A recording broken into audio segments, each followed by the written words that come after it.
Hello, Barbara and Ethne. Welcome to the DYNAMEID Conference. Thank you for accepting to participate in this roundtable about interactive teaching and your wonderful COIL program. Now, let me introduce Barbara and Ethne. Barbara Corvobarius Venegas defines herself as a virtual enthusiast, a researcher by education, a speaker by passion, and author by results. And she's specialized in new ways of working, digital leadership, and virtual learning journeys.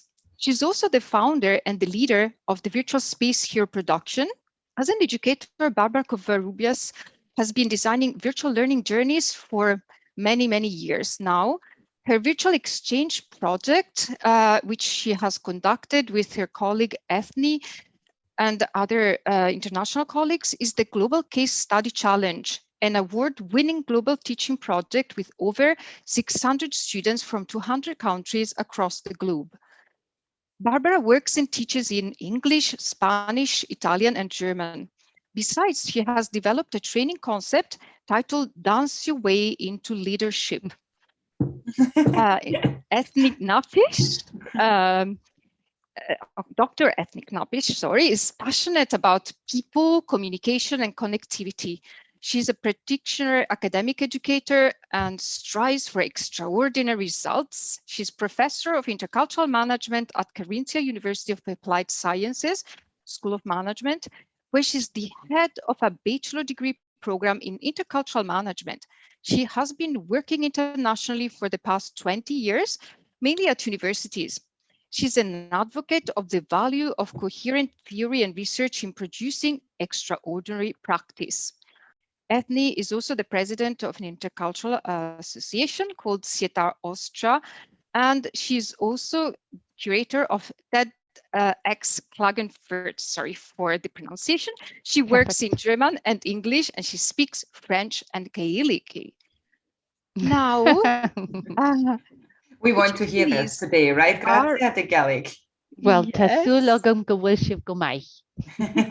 That sounds fantastic. I'm really impressed. Now, could you, Barbara or Ethne, tell us what COIL is and what are the benefits of resorting to it for educators? Absolutely. Thank you so much, Gratia, for the invitation. Thanks for everyone joining our panel here. It is a pleasure to talk about a topic that is of utmost importance in 2021. It has been already past 10, 15 years. Since then, COIL has been also on top of the agenda of many universities because COIL stands for Collaborative Online International Learning. And you can already see through the letters, it is about collaboration. So when we talk about this virtual exchange projects that we talk about, they often form part of the internationalization at home strategies. They are about collaboration. They are online. So it is a virtual program. It's virtual learning. They are international because COIL projects always involve at least 2 different countries. And it's all about experiential learning. And those are like the 4 fundamental pillars, let's say, so for COIL projects. COIL projects can be as small as having 2 partner universities, each joining with 5 students, or can be as big as our Global Case Study Challenge with 600 students from 22 countries. And it really doesn't matter. It's about the methodology behind what makes a COIL project. And there are several benefits you can already imagine. So when we talk about COILing, it's a virtual exchange. For us lecturers, we have the possibility to connect with other colleagues from across the globe.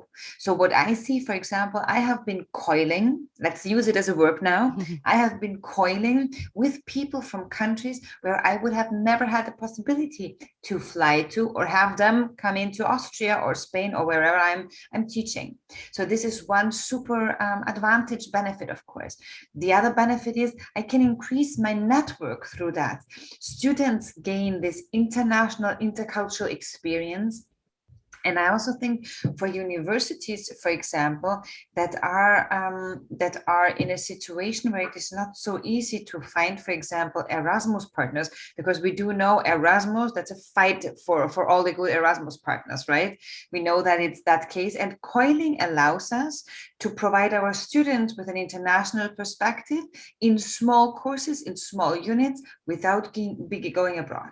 This also means that, for example, students who are working, who have family, who are taking care of someone, or whatever reason they can't go abroad, they also experience this international perspective. And this is COILing. And Atma and me have been COILing together for the past 4 years, from doing some small things like small interactions with the students, to designing a course together, to co-designing a course, up to what we're doing now. It's co-designing and co-teaching together with our colleagues, Sveta Buko from Slovenia and Anna Zinenko from Argentina. I was about to say no, from Spain. From Ukraine. Yeah. Yeah. Thank you very much, Barbara. But how did you start teaching the way you do, which means a participative, student-based online and offline learning? What role models did you have in mind? What theories guided you? Well, I think Barbara has pointed already to one of the main motivations for us in terms of developing our COIL projects, which is the whole concept of experiential learning. And I think that was one of the main drivers really in terms of us wanting our students to engage with others, to learn through doing and through experiencing, and to move away from these sort of theory strong courses into the very practical component of teaching. And Barbara and I actually have been collaborating on different levels through the CITAR network as well initially. And I think it was Barbara who came up with the idea in 2016, together with another colleague from South America who she also collaborated with previously, Marcelo Bodino, to bring the students together to really try and combine the experiential learning, particularly for an intercultural competence development course. And we know, I mean, if we just, in terms of models, I think everybody's familiar with Kolb's model, which really is one of the go-to models when it comes to experiential learning. And we realize ourselves how important it is, particularly when you're talking about developing intercultural competences, for example, to do that through the experience, to then reflect on it and of course transfer and complete this sort of loop of thinking and personal development around the intercultural communication component. So I think that was very important for us. And one of the things that we incorporate, and maybe we'll talk about a little bit more later on, is this peer learning also from other colleagues who are working in the field. So important. As part of the Global Case Study Challenge, we've incorporated a sort of a peer co-grading system, for example, which is absolutely fantastic in terms of educator exchange about learning methodologies, assessment methodologies, etc. So as well as the fun and the fact that we really enjoy working together, I think we're absolute advocates of collaborative and co-created teaching. And this is also, let me just add one last point here. I'm a strong believer that creating virtual learning journeys, it's almost impossible to do a great job. You can always do a good job, but to do a great job, you need to be in a team. You need to co-design, you need to discuss all the time. And that's how you develop an extraordinary and memorable virtual learning journey for your participants, whoever they are, whether they are students or whether they are in participants from an organization. It needs more heads than you think. Mm-hmm. Thank you. And indeed, you do work with fabulous teams, Barbara and Ethne. Congratulations. So could you please give us some examples of how you have implemented COIL into the various courses you have taught? I think it's really like you can start small. So my first COIL project was with the Czech university, and my students and their students were together writing a report, country reports. So it was a very small project. It lasted only like 4 weeks. We did an initial virtual live lecture together. Then the Czech students also came to Austria, because it's very close, Brno and Vienna. We went to Brno, for example, and we had a final presentation of the intercultural or cultural reports. I was in another project involved where, for example, we grouped up Dutch students and Austrian students, and they were working on a business challenge for a Dutch company. And it was a Dutch company who wanted to enter the Austrian market. And so these student teams, and that's important because it is about collaboration. So you always will have groups there, right? That's why I'm always talking about teams. In this case, the student teams were working on a market entry strategy for the Dutch company and how they can get into the Austrian market. And of course, having their Austrian and Dutch counterparts in the virtual global virtual teams or international teams, it was fantastic. You can do also, we also had in a colleague of mine from the Fachschule Wien had a podcast being produced because she was in the journalism field, and their students from Finland, from Germany and Austria, they studied a podcast production together. So do you see that there are numerous ways on what activities students can do. And it's also fun because Etna and Sveta is our other team member, you are running a 24 hours cross-border challenge. I'm not sure, Etna, maybe you want to add a few things on what you're using there. Yeah, we've also incorporated a number of smaller projects into our teaching portfolio. So the 24-hour cross-border challenge was exactly a challenge that initially took place as a sort of fieldwork activity where we collaborated with our students and with businesses, NGOs, public administrations over a 24 period in order to investigate doing business in the Alps Adriatic region, taking in Austria, Italy, and Slovenia. Yeah, and I think just to give you an outlook, in the Global Case Study Challenge, we do it slightly differently because in the Global Case Study Challenge, what we do have is we have a learning journey of 2 months. And in these 2 months, the students start with an individual activity where they have to do a multiple choice online test. The second activity is in their global virtual teams where they work together on a case study over the 2 months, but then they need to do a virtual team building. They need to reflect on that team building and record the virtual team building reflection. The next step then is that they are required to present their case studies in a global virtual conference with 600 participants. During the conference, they get feedback. They can rework their case studies and submit a written submission, the case studies a week later. And last but not least, you might already assume it, we finished the COIL experiential learning cycle with a reflective activity, which is a debrief virtual session with international managers. Why? Because the students are working for 2 months in international virtual teams. And of course, they're going through challenges, clearly. Mm-hmm. And what we want to do is through this virtual session with the international managers, we want to debrief that also in a work context with them. And that's really fantastic because so they see also, well, that's not only because this is a student context and just my counterparts, they don't care about the grades. No, that's what is happening also in everyday's life. And this is, for example, just to let you know, a longer learning journey where we have individual group tasks, group assignments, and individual assignments. They have always reflective activities also. And along these 2 months, we are organizing virtual live lectures with them that are co-designed and co-taught by the management team of the Global Case Study Challenge, Anna, Sveta, Ethna, and me. Thank you. That's really inspiring, Barbara and Ethne. Now, something I'm very intrigued with is how did you get it started and how do you get so many teachers and students involved?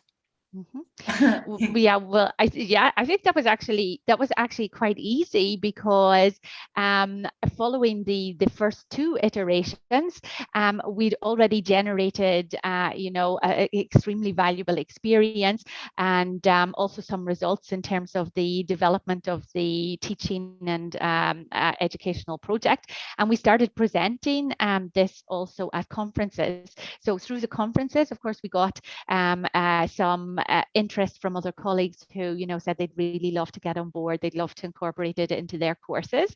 And then I think also, Barbara, as soon as we decided with the third iteration that we really wanted to expand the project, we also simply advertised and, put out a call via our social media networks or LinkedIn networks. And that was one of the ways that we had colleagues, contacting us to say they'd really like to get involved. They'd like to get their students involved. We did some live sessions to promote it a little bit, and also to really clarify, because it's a huge project, and it has all of these wonderful details. And I think it's something that's quite hard to present in like one, slide or one post. So it was very important for us as well that we have collaborators, educators on board with us who are passionate about the value of promoting intercultural competence, global competences, and digital competences, and who are really also willing to get involved, because, as I said before, it's a project that also requires work from the educators. So we really have the educators involved from day one. We have them evaluating and assessing the assignments that Barbara already talked about. We like the educators to also, and that's why we ask our colleagues to embed the Global Case Study Challenge in a course, so that they can also progress and follow and reflect on the different stages of the Global Case Study Challenge while they're in their classes with their students. And we find this because we also do it. Of course, we bring in our own students at both master's and bachelor level, and we find this incredibly valuable in terms of the progress, the developmental progress throughout the 2 months. And then, of course, we have the educators are also involved in moderating our track. So we have the virtual Space Hero team as the wonderful collaborators on the conference. And Barbara comes in with her team and does a wonderful, training around how to facilitate, how to moderate the sessions. We provide information. So it's also the educators, are sort of thrown into this, collaborative online international learning activity as well. And I mentioned the grading conference before. This is where we get together, particularly when the cases have been submitted at the end, and we review them. We discuss any open questions. We develop and co-develop rubrics for each of the assignments and assessments, and then we go through and we evaluate and reflect on those with our educators. So it's extremely collaborative on all levels. Absolutely. Thank you very much. Barbara and Ethne, either of you, could you share how the GCSC team makes online teaching fun, effective, and memorable? Thanks so much for the question. I think, Gratia, we have known each other for many years, and you also joined, about the Global Case Study Challenge, you experienced it. And I think for us, it has all to do with providing students with an extremely memorable learning experience, because we do know learning sticks when we get to the emotions. That's something that we know. And so what we always try to do is to have, from a didactical perspective, all the virtual live sessions are structured with a lot of interactive elements. And interaction management, of course, is one of the things that you need to have in place when you talk about virtual live sessions. Interaction management, which means how to engage and make your passive participants become active learners. That is also one of the modules of our certification program that Ethne is in charge of, but we'll talk about that later. So interaction is the one key for engaged learning, but we also have some other sort of trucos, how we say in Spanish? Tips. Some other tips. Thanks a lot. Some other tips that we very often use. So if we are in a virtual live session, we always want to create a positive learning environment from the beginning on, right? So what we do is we always start with music. Last year, for example, we took over the idea from Anna Zinenko. Anna Zinenko, in her virtual classroom, she had students work on a collaborative music list, and the playlist was played when there was a break. And so we love the idea because it's collaboration on a different level. What we did is we asked our students, we built up a GCSC 2020 Spotify playlist. We asked the students, each student, to share one favorite song of them. And we were using these songs at the beginning of the virtual live sessions. Because, you know, very often you come into a virtual classroom or in a virtual event and it's like a weird silence or a weird talking over each other or a weird nothing or whatever. And so the music already creates an environment. And when we go to the Global Virtual Conference, we go one step beyond, because that's when we have our DJ with us. DJ Virtual Space Hero from my team is supporting us with always a different playlist that also creates energy and makes people move when they come into a classroom. That is one of the things. I talked about interaction management. So how do we stimulate? Through whiteboard, through breakout rooms, through chat, through polling, through creating word clouds, creating something together. There are so many ways. And Edna, maybe you want to talk about that later, or how we incorporate that in our certificate program. But also beyond that, we have in the virtual conference, for example, we had a magician last year. And this was also something different. We're thinking about combining different elements with our virtual learning journeys. And the magician, how many people have seen a really good magician online? Not many, I can tell you. And not many who were able to connect the magic with intercultural learning. So we have somebody amazing on the team. And I think, yeah, Tobias really is amazing. Inspirational, yeah. He's writing his PhD about transnational learning, and he developed his own model and combines it with his passion, that is magic. He's part of Virtual Space here as well. And last but not least, I think one element that we are using a lot, and I know Gratia, you're also an expert in gamification.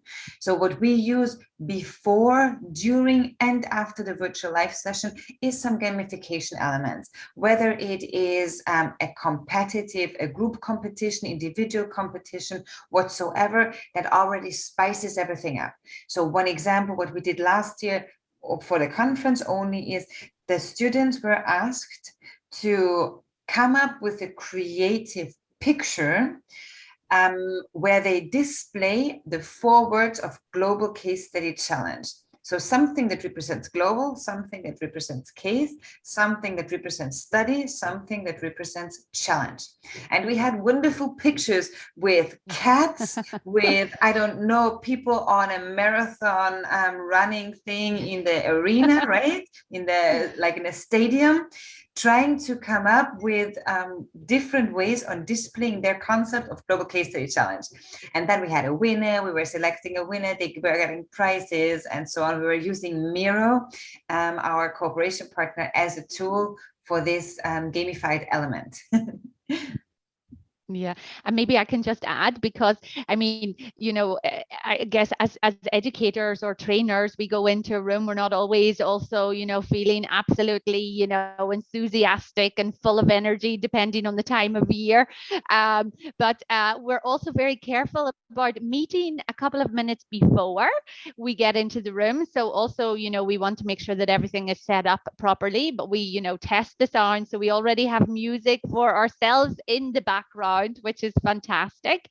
And we really do take the time every time before we go online to have a virtual high five. And we recommend that we do it. It makes such a difference, right? Quick. 1, 2, 3, Emma. And I mean, it's so simple, but it really gets us into the, you know, into the mood of getting into the virtual space and bringing our own passion and enthusiasm with us. So I think that's really important. Yeah. And you do seem terribly enthusiastic all the time. What are the biggest challenges you usually meet when teaching online? How have you overcome them? Mhm. Well, I think that is one of the challenges that you've just been talking about, is really how to engage and keep students active throughout the virtual learning journey. Barbara has already pointed to a lot of the things that we do. Another of the challenges, of course, I mean, a very practical challenge, is that we have students who are located all over the globe. So we have to be really aware of also trying not to be, too focused on the context that we're currently in, and making sure that we are very, clear about that also in how we communicate. So, if we're saying good morning here, obviously it could be, late evening somewhere else. I think also making sure, just using the language, recognizing that is very important to make people feel that they're included. I mean, I've also experienced that in personal development workshops, where I felt like I'm the only one in the virtual space who's maybe not in the American context.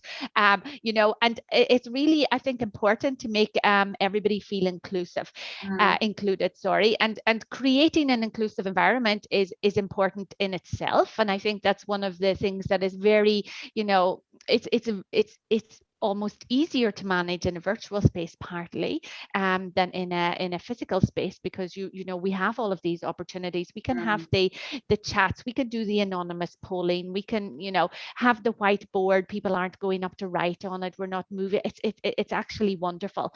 But I would say, so the challenge, of course, with people in different time zones, making sure that we recognize that it could be 2 a.m. and that they're exhausted, and still trying to give them a bit of that energy to come in and to learn through the experience.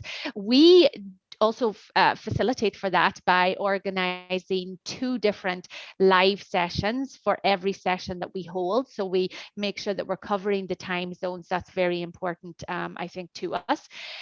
In terms of student engagement, actually, we're absolutely delighted with the Global Case Study Challenge, because we have like a 98% retention rate, and we find that we lose very few students along the way. I mean, that's absolutely fantastic. These are some of the parameters that we're also trying to measure and to check, to make sure that what we're doing is producing the sorts of learning outcomes and results that we want. So we can also see that in terms of the number of students submitting their assignments on time. Unbelievable. What do we have? Something like, Barbara, 85% who submitted on or before the deadline. I don't experience that in my own regular teaching session. So with a project of this size, with 600 students, that's really absolutely amazing. So what can teachers do to create a safe space, enabling a teacher to teach in an interactive way and learners to participate actively without feeling they risk losing face? Mm-hmm. I think I could refer again to the idea of the inclusive learning space, which really provides a space for all types of learners. And I think this is really important. And it also, relates very closely to this idea of, face saving face and avoiding anybody losing face specifically. So, we create spaces whereby it is possible for students not to turn their cameras on, for example, if they don't want to. It is possible to also be anonymous in terms of your interactions, if you're not comfortable in that.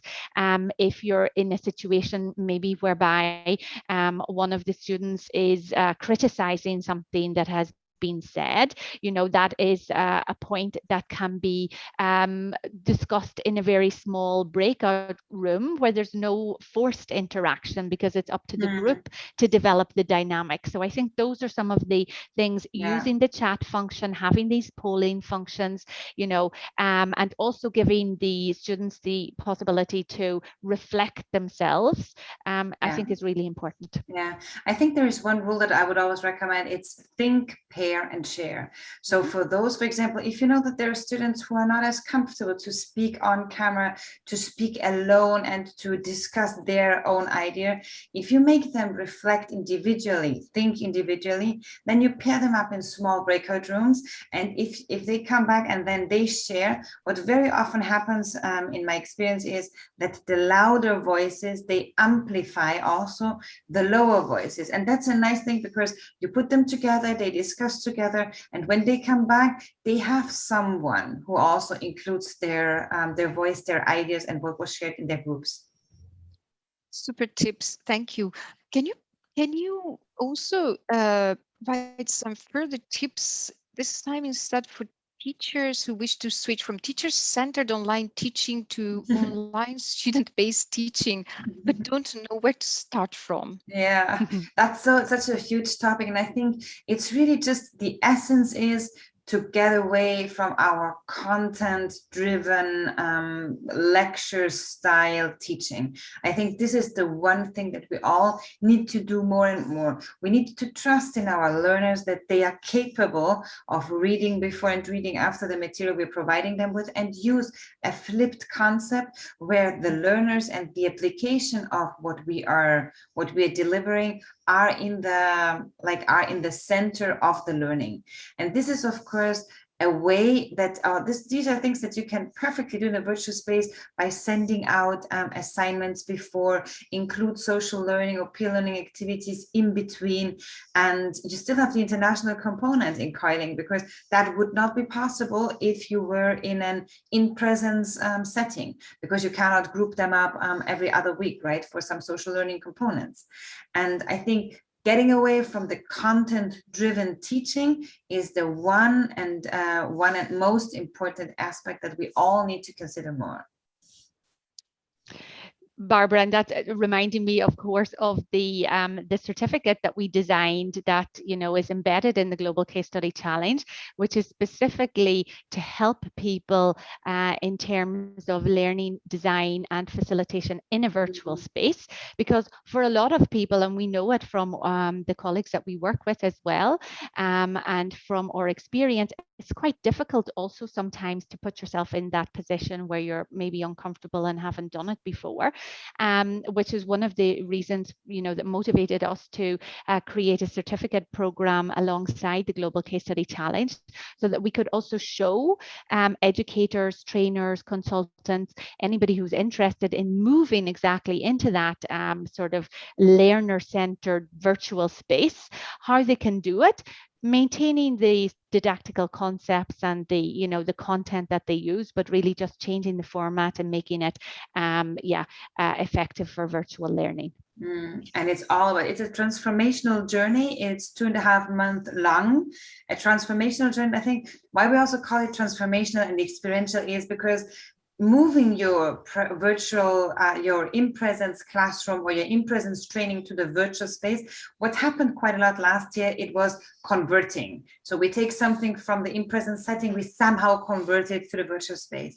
No, it's all about transformation. And that is also what we need to consider much more, because of all that conversion that happened last year. That's why virtual learning journeys don't have such a good reputation to some extent, because they were not transformed properly.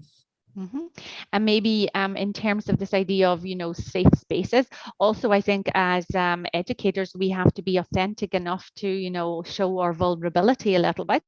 I think then one thing that we can do is, you know, start small, take one aspect of a course, design it specifically for the virtual student-centered learning space, and then get evaluation from the students and see how they've, you know, because it's also a process for students to change to that environment. So I think that's also something that's very important.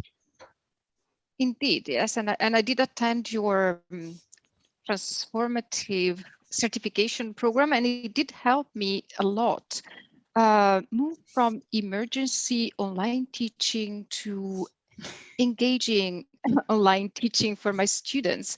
Of course, I did teach interactively before, but I'd never done it online as extensively as that. Yes, so that certification program really did help me acquire some really important, invaluable tools that guided me throughout this year. And yes, I highly recommend it.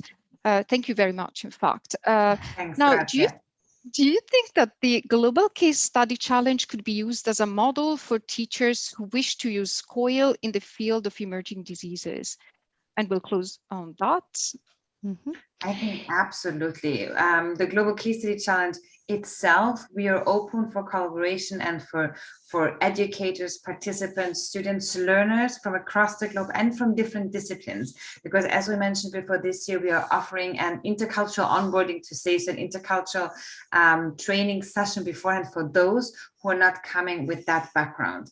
And I think what you will definitely see in our very big COIL project, many small elements that you will be able to use in the field of emerging diseases studies afterwards as well. And Ethna, we talked about that before. I think there are several arguments why we would love to have you on board or use our network as well.